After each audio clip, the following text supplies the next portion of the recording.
آپ ذرا سوچو، اندازہ لگاؤ، اے رسول رحمت صلی اللہ علیہ وسلم کے دیوانوں، فرشتے ہمارے ساتھ لگے ہوئے ہیں اور ایک ایک چیز کو جانتے ہیں۔ کہاں جا کر گناہ کرو گے، کہاں چھپ کر گناہ کرو گے؟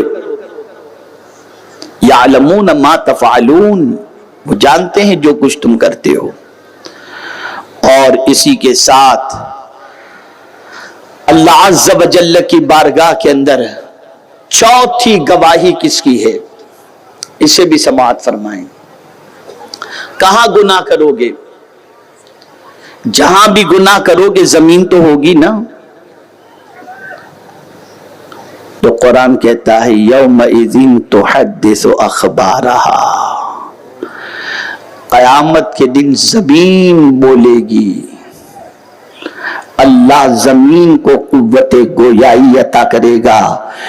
تو حضرت ابو ہریرہ رضی اللہ تعالی عنہ نے رسول رحمت صلی اللہ علیہ وسلم سے عرض کیا، یا رسول اللہ صلی اللہ تعالی علیہ وسلم، یہ زمین کے بولنے کے بارے میں جو فرمایا گیا، اس سے کیا مراد ہے کہ قیامت کے دن زمین کیا بولے گی؟